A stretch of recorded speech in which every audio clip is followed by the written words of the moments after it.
So and this one is a multi-layered one, like one that we looked at earlier. But I just was noticing as we got it up sort of isolated on the wall, this is a little bit different than the other one because it's got that complexity and density of layers and lots of modulation of depth in and out. Right.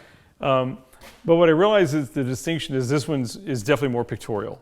So you definitely see sort of sky and the water and earth elements. Is that an accurate read or? Yeah, well, that one was like a cross section, and this is like a plan view. You're looking down on the earth as opposed to cutting it away. But yeah, I see that.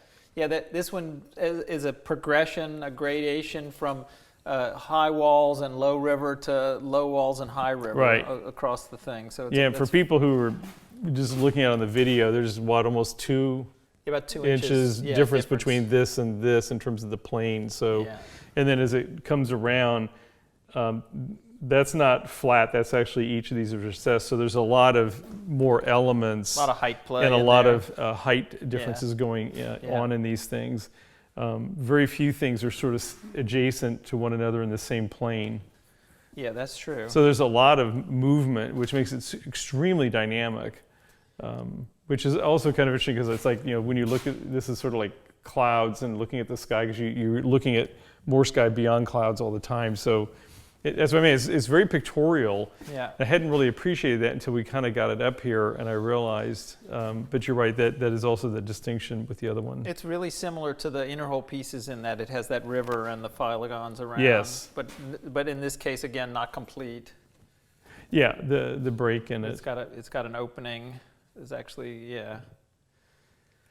that space there now. That's the big difference. And and I'm playing with the carving more.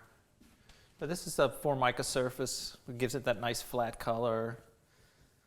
Yeah, we really didn't talk about the materials, but that's even in the earlier series from 10 years ago. Yeah. The use of really commercially available laminates.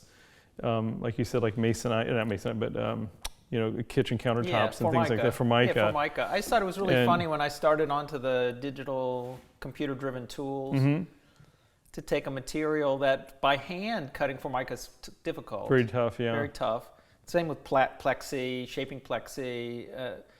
To be able to use this computer-controlled tool to fabricate and change this kind of classic, iconic American post-war material, this Formica material. But it's really, Formica turns out is just paper and resin, colored paper and resin that's put in a press. And the cards I use are paper and resin together too. That's what gives them their stiffness. Oh, yeah. So it's actually kind of familiar material. It's like work on paper, but just pressed with resin. Right. And there's a kind of a frustration sometimes when you're doing a painting to get the paint absolutely even. There's kind of a fetish with evenness, and I thought this is a really interesting way to address that by choosing the material where the color is absolutely just totally flat, industrially flat. Yes. And then just choosing colors next to each other. And of course, I get into looking at Matisse and those guys, and looking at carpets and places where the colors are in areas. Isolated in areas, and lots can be done with adjacency of color. In those cases. I was going to say, you have to really be attuned to the adjacency and the interactions because it really does define it. And it moves from kind of a light in through a dark and then back into a light again. Yeah, I mean, just because it's a commercially available material and laser cut doesn't make it easy, right? I just think it's really funny to have Formica. It's a kind of it's a non-art material typally, but it has good quality, really interesting light qualities. They do the surfaces really interestingly. You can clean it really easily. And that's your move to these sort of sculptural elements. It gives you a little bit more flexibility in terms of the materials you want to work with.